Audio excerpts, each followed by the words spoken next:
जिंकले तरी कौतुकाआधी जात पाहाल, मेडल जिंकलं तरी कौतुकाआधी जात पाहाल, अशी सुरू आहे महासत्ता भारताची वाटचाल। सन्माननीय व्यासपीठावर उपस्थित असलेले सर्व मान्यवर, पूज्य गुरुजन वर्ग व माझ्या मित्रमैत्रिणींनो, नमस्कार। माझे नाव प्रणाली संदीप बोर्डे आहे। मी mother Ganga English school Kannad येथील इयत्ता 10वीची विद्यार्थिनी आहे। मित्रांनो, आजच्या माझ्या भाषणाचा विषय असा आहे की महाराष्ट्रासह देशभरात वाढत्या धार्मिक व जातीवादाचे तरुण पिढीवर होणारे परिणाम।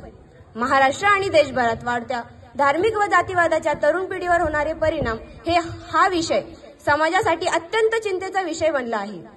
जातीवादाचे परिणाम फक्त तरुण पिढीवर नव्हे तर लहान लहान मुलांवर देखील होत आहे।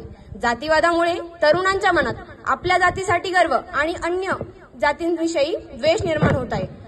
आजकाल तरुणांना रोजगार, शिक्षण आणि अनेक प्रकारच्या संधी मिळवण्यासाठी जातीविरोध किंवा धार्मिक ओळखीचा सामना करावा लागत आहे आणि याचमुळे तरुणांचा आत्मविश्वास तर कमी होत आहे, परंतु प्रगतीसाठी लढण्याऐवजी ते परिस्थिती पुढे झुकून जात आहे।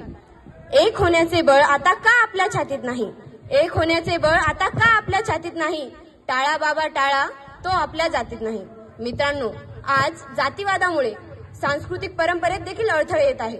विविधता आणि सहिष्णुतेची परंपरा जोपासणारा समाज आज तोकडा होत आहे आणि याचमुळे तरुणांच्या मनातील एकत्र येण्याची भावना देखील कमी होत आहे।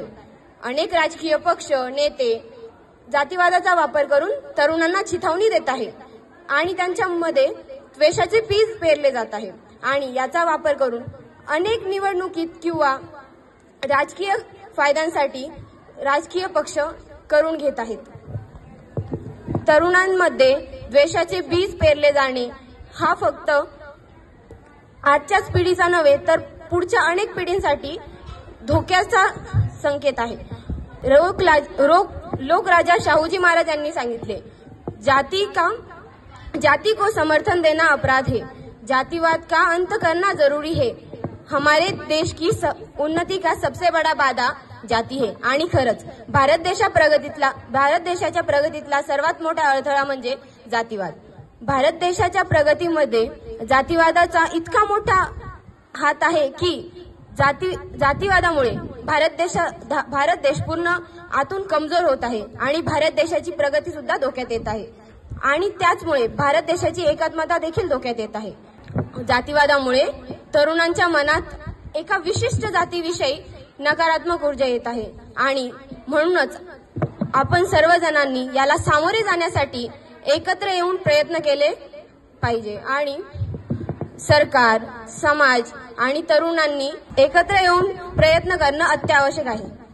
म्हणून जाता जाता फक्त एवढे सांगावेसे वाटते, ऊपर सिर पर कनक छत्र, भीतर काले के काले, ऊपर सिर पर कनक छत्र, भीतर काले के काले, शर्माते हैं नहीं जगत में जाति पूछने वाले। धन्यवाद।